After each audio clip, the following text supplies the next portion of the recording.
ग्रहों का विज्ञान यूट्यूब चैनल में मैं डॉक्टर पुष्पा कांबळे आप सबका स्वागत करती हूं। आज मैं आपको कुंडली पढ़ना सीखे के क्रम में पाठ 140 सिखाना शुरू करती हूं। आज के पाठ में अगस्त महीने का राशिफल जानेंगे। ग्रहों की स्थिति के अनुसार 9 ग्रह, 12 राशियां, 12 भाव को ज्योतिष सूत्र लगाकर जानेंगे। इस महीने में कौन सी राशि को कौन से भाव से शुभ फल मिलेंगे और कौन से भाव से अशुभ फल मिलेंगे। समय एक जैसा नहीं होता। समय अच्छा है या खराब यह ग्रहों के गोचर पर निर्धारित करता है। चंद्रमा 2.25 दिन एक राशि में रहकर राशि परिवर्तन करता है। सूर्य 1 महीने में राशि परिवर्तन करता है। मंगल 45 दिन में राशि परिवर्तन करता है। शुक्र 26 से 28 दिन तक राशि परिवर्तन करता है। बुध ग्रह 1 महीने के अंदर ही राशि परिवर्तन करता है। वक्री होने पर ग्रह उसी भाव में पीछे वाले भाव में अधिक समय तक रहते हैं। इन 9 ग्रहों का 27 नक्षत्र का शुभ अशुभ परिणाम व्यक्ति के जीवन पर पड़ता है। व्यक्ति की जन्म समय की कुंडली वर्तमान गोचर के साथ शुभ संबंध बनाती है तो यह गोचर उस व्यक्ति के लिए शुभ फल देने वाला होगा। इसके विपरीत रहता है तो अशुभ फल देने वाला होगा। मासिक राशिफल कैसा देखा जाता है? राशि चक्र में 12 राशियां होती हैं। मेष राशि से मीन राशि तक कुंडली में 12 भाव होते हैं। लग्न भाव से व्यय भाव तक 9 ग्रह, 27 नक्षत्र। अश्विनी से रेवती तक एक राशि में 3 नक्षत्र होते हैं और 9 चरण होते हैं। प्रत्येक व्यक्ति का अलग अलग चरणों में जन्म होता है। चरण अलग अलग होते हैं। 9 व्यक्तियों की राशि एक होती है। प्रत्येक राशि 9 चरण मिलकर एक राशि बनती है। जब राशि चंद्र राशि और लग्न राशि के अनुसार बताया जाता है तब इन 9 चरण के लोगों पर संबंधित ग्रह की शुभता और अशुभता का फल कम ज़्यादा हो सकता है। इन सूत्रों को ध्यान में रखकर ही राशिफल का अनुभव करना चाहिए, क्योंकि दुनिया में लाखों लोग एक ही राशि के मिल जाएंगे। सभी लोग को एक जैसा परिणाम अनुभव में नहीं आएगा। इस बात को ध्यान में रखना होगा। व्यक्तिगत कुंडली सबकी अलग अलग होती है। किसी भी राशि का मासिक राशिफल 9 ग्रहों के और 12 राशियों और 12 भाव के अनुसार देखा जाता है। ज्योतिष सूत्र लगाकर इनसे क्या शुभ और अशुभ परिणाम मिलते हैं इनके बारे में जानते हैं और समझते हैं। मासिक राशिफल चंद्र राशि और लग्न राशि के अनुसार समझेंगे। मासिक राशिफल ग्रहों के गोचर पर आधारित है। इनसे जो शुभ और अशुभ परिणाम होंगे वे व्यक्तिगत कुंडली में अशुभ ग्रह की महादशा, अंतरदशा, प्रत्यंतर दशा चल रही होगी तो अशुभ फल अनुभव में आएंगे। उसी प्रकार व्यक्तिगत कुंडली में शुभ ग्रह की महादशा, अंतरदशा, प्रत्यंतर दशा चल रही होगी तो शुभ फल अनुभव में आएंगे। उनकी शुभता में वृद्धि होगी। व्यक्तिगत कुंडली के ग्रह और गोचर के ग्रह आपस में 6, 8, 12 का संबंध बनाते हैं तो उस ग्रह से संबंधित अशुभ फल अनुभव में आएंगे। इसके विपरीत यदि कुंडली के ग्रह और गोचर के ग्रह आपस में तृतीय एकादशेश 9 पंचम का संबंध बनाते हैं तो उस ग्रह से संबंधित शुभ फल में वृद्धि होती है, यानी अत्यंत शुभ फल मिलते हैं। जब संबंधित ग्रह से अशुभ परिणाम मिलते हैं तब राशि के अनुसार संबंधित ग्रहों के उपाय, मंत्र और दान करना चाहिए। तो संबंधित ग्रह से विपरीत परिणाम मिलता है तो उसके अशुभता में कमी आएगी, यानी उस ग्रह से संबंधित शुभ फल मिलेंगे। यदि आप अपनी कुंडली का विश्लेषण कराना चाहते हैं, कुंडली से संबंधित प्रश्नों के उत्तर जानना चाहते हैं तो दिए गए नंबर पर व्हाट्सएप करके जानकारी और शुल्क की जानकारी प्राप्त कर सकते हैं। मासिक राशिफल बताना शुरू करते हैं। अगस्त महीने में ग्रहों के गोचर की स्थिति, कौन कौन से ग्रह राशि परिवर्तन करेंगे। 16 अगस्त सूर्य सिंह राशि में प्रवेश करेंगे। 25 अगस्त को शुक्र कन्या राशि में प्रवेश करेंगे और 26 अगस्त को मंगल मिथुन राशि में प्रवेश करेंगे और 22 अगस्त तक बुध वक्री रहेंगे और शनि वक्री है।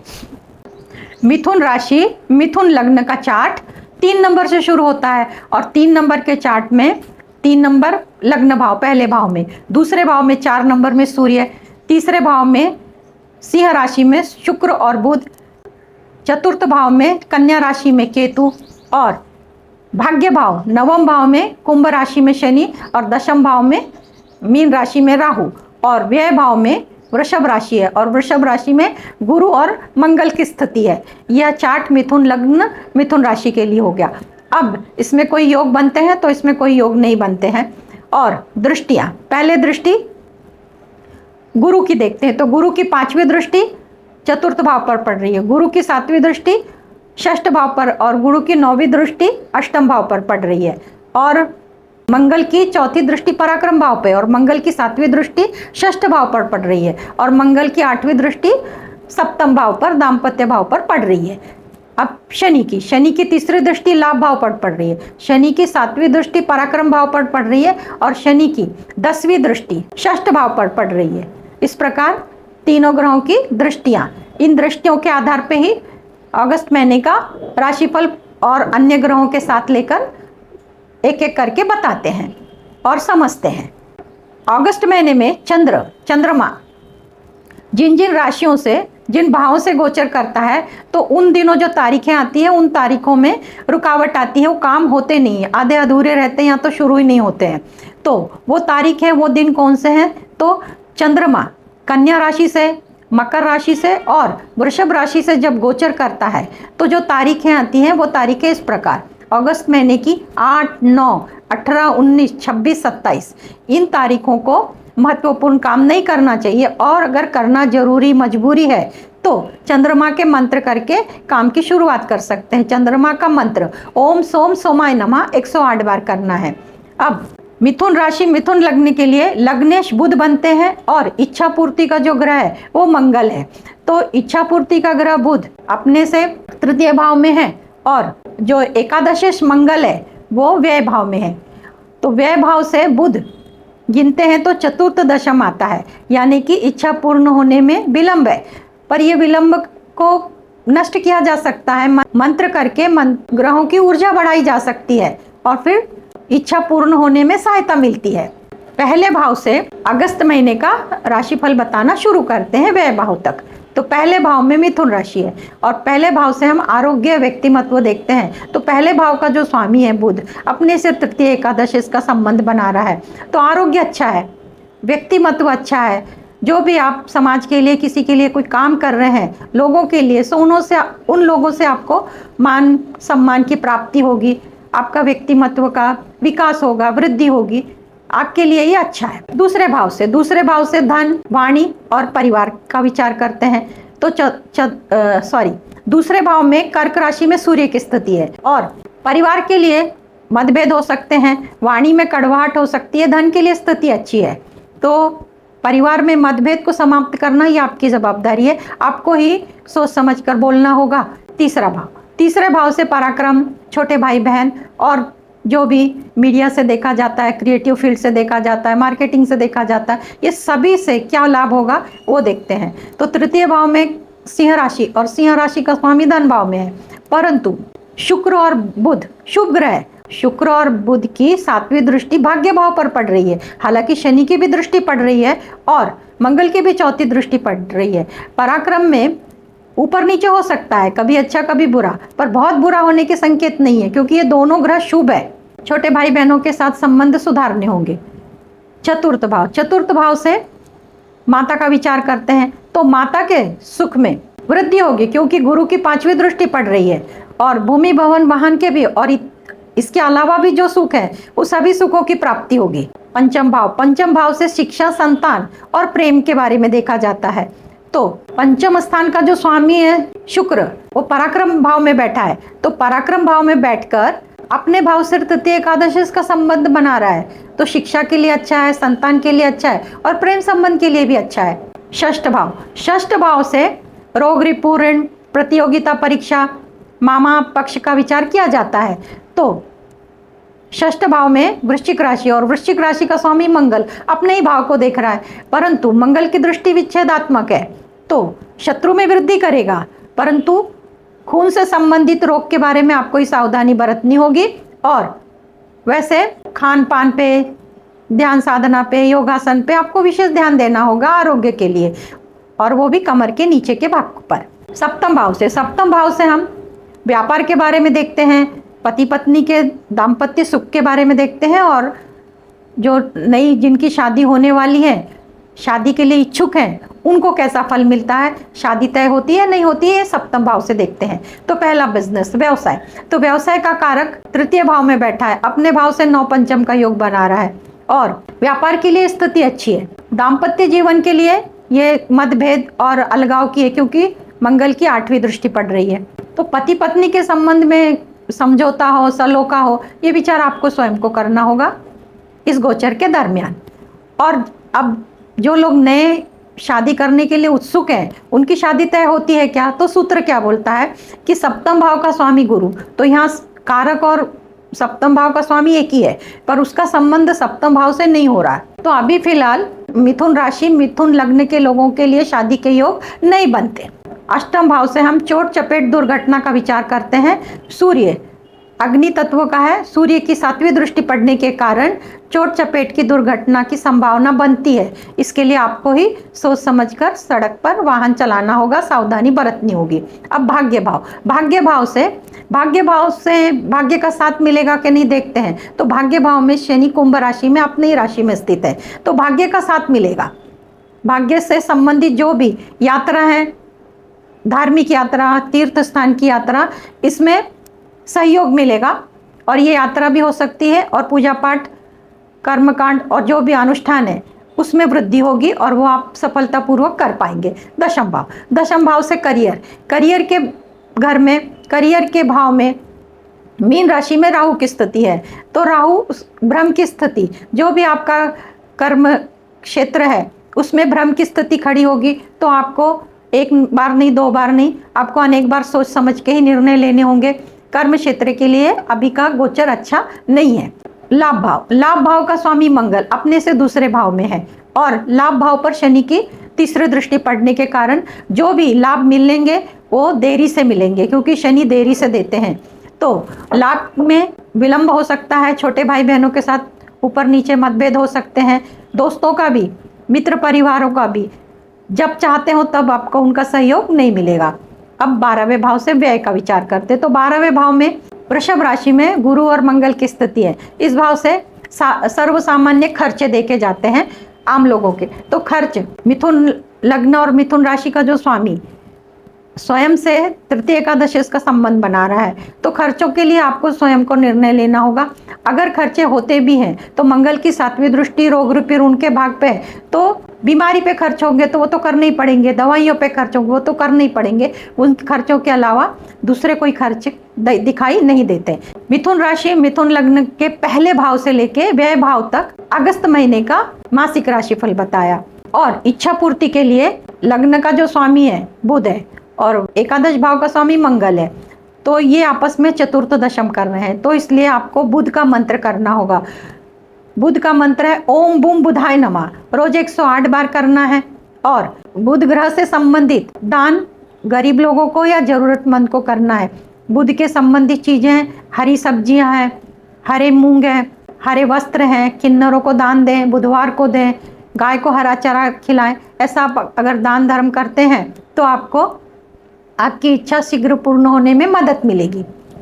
कर्क राशि, कर्क लग्न का चार्ट 4 नंबर से शुरू होता है, और 4 नंबर में सूर्य की स्थिति है। दूसरे भाव में सिंह राशि में शुक्र और बुध की, तीसरे भाव में कन्या राशि में केतु की स्थिति है, और अष्टम भाव में कुंभ राशि है, और कुंभ राशि में शनि की स्थिति है। नवम भाव में मीन राशि है, और मीन राशि में राहु की स्थिति है, और एकादश भाव में वृषभ राशि में यानी 11वें भाव में गुरु और मंगल की स्थिति है। अब दृष्टि, पहले गुरु की 5वीं दृष्टि पराक्रम भाव पर, गुरु की 7वीं दृष्टि पंचम भाव पर, और गुरु की 9वीं जो दृष्टि है वो दाम्पत्य जीवन सप्तम भाव पर पड़ रही है। अब मंगल की चौथी दृष्टि धन भाव पर, मंगल की सातवीं दृष्टि पंचम भाव पर और मंगल की आठवीं दृष्टि षष्ठ भाव पर पड़ रही है। शनि स्थित है अष्टम भाव में और अष्टम भाव से शनि कर्म क्षेत्र को तीसरी दृष्टि से देख रहे हैं, दशम भाव को, सातवीं दृष्टि से धन भाव को देख रहे हैं और 10वीं दृष्टि से पंचम भाव को देख रहे हैं। तो इस प्रकार इनकी दृष्टियों पर अगस्त महीने का राशिफल आधारित होगा और अन्य ग्रहों की भी दृष्टियों के सहायता से। अब चंद्रमा का गोचर अगस्त महीने में जिन राशियों से जाता है और जो तारीखें आती है उन तारीखों में काम रुक जाते हैं या तो शुरू ही नहीं होते हैं, अगर होते हैं तो आधे अधूरे छूट जाते हैं। तो चंद्रमा का गोचर तुला राशि से, कुंभ राशि से और मिथुन राशि से जब होता है चंद्रमा का गोचर, तो इन दिनों कार्यों में सफलता नहीं मिलती है। तो वो तारीखें अगस्त महीने की इस प्रकार: 1 तारीख, 2 तारीख, 11 तारीख, 12 तारीख, 20 तारीख, 21, 28 और 29। इन तारीखों को महत्वपूर्ण शुभ कार्य ना करें। अगर करना जरूरी है, मजबूरी है, तो चंद्रमा के मंत्र करें। चंद्रमा का मंत्र है ओम सोम सोमाय नमः, 108 बार करें और बाद में कार्य की शुरुआत करें, सहायता मिलेगी। अब इच्छा पूर्ति का ग्रह आप स्वयं लग्न के कर्क राशि से हैं तो चंद्रमा है, स्वयं आप चंद्रमा से संबंधित है और लाभ भाव का स्वामी है शुक्र। चंद्रमा तो 2.25 दिन में राशि परिवर्तन करते हैं, परंतु शुक्र की स्थिति अभी धन भाव में है, अपने भाव से चतुर्थ दशम का संबंध अपने भाव से बना रहे हैं। और भाव कौन सा? तो वृषभ राशि, क्योंकि उसी भाव से हम इच्छा पूर्ति देखते हैं। तो चतुर्थ दशम का संबंध विलंब करता है, तो इसलिए लग्नेश के मंत्र करने होंगे इच्छा पूर्ति के लिए। तो पहले भाव से शुरू करते हैं। तो पहले भाव में व्यक्तिमत्व और आरोग्य देखते हैं। तो पहले भाव पर सूर्य की स्थिति है, तो सूर्य क्या करता है? सब कुछ सुखों की प्राप्ति देता है, मान सम्मान मिलता है और इन सब सुखों की और मान सम्मान की प्राप्ति होने के बाद गर्व आता है, अहंकार आता है।